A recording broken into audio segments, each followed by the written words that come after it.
You're watching News 19's Friday Night Blitz, sponsored by Prismian Group of Lexington.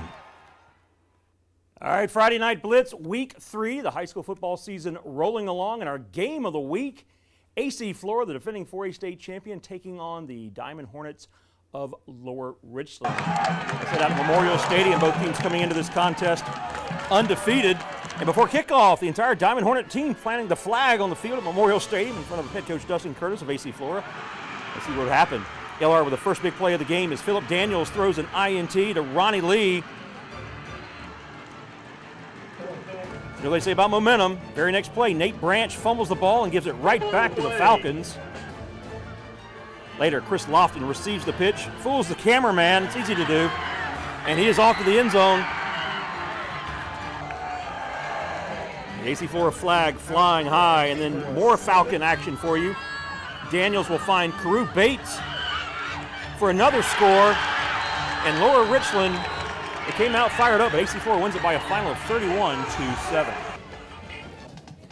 At Bolden Stadium, C.A. Johnson hosting WJ Keenan.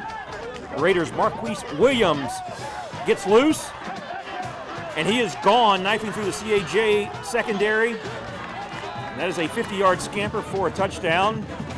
Got to stay hydrated, even though the temps are a little cooler tonight. Great football weather, by the way, Eric. Am I kidding? Now, next drive for the C.A. Johnson Hornets. DeJuan Rice, 2-yard punch it in for a touchdown. And then Harris picked off by Keenan's Javion Robinson.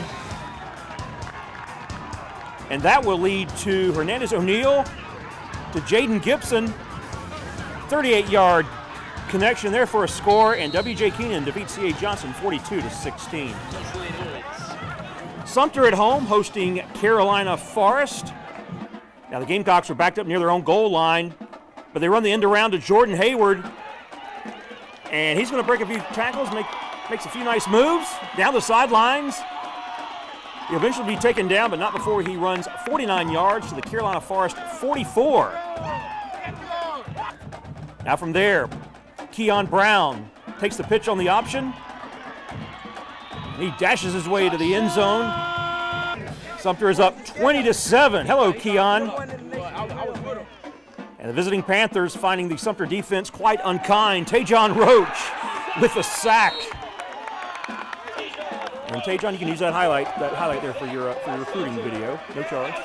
Sumter wins it going away over Carolina Forest by a final of 36-7. All right, let's head to Somerton, where the Camden Bulldogs made the trip to take on the Lakewood Gators. Now, earlier this week, it was reported that Camden head coach Brian Remp was going to be suspended for this game for an administrative matter. Well, Remp was allowed to be at the game, but he could not be on the sidelines. The whole thing, from what I was told, was just a little silly. One of his assistants sending a message. Free Remp. Lakewood down 8-0, but Devin Woods cuts into that lead. He scores, and the Gators are on the board. You know, this team has just enough players for a 2-deep depth chart, but they came out ready to battle. They did not back down. Camden eventually, though, starts to separate itself. And that is number 5, Devontae McCray from 5 yards out. He crosses into the end zone, and Camden is up by a score of 14-6. Lakewood takes a shot near the end zone, but Dorian Ferguson is there. He makes the very athletic interception. Camden takes over.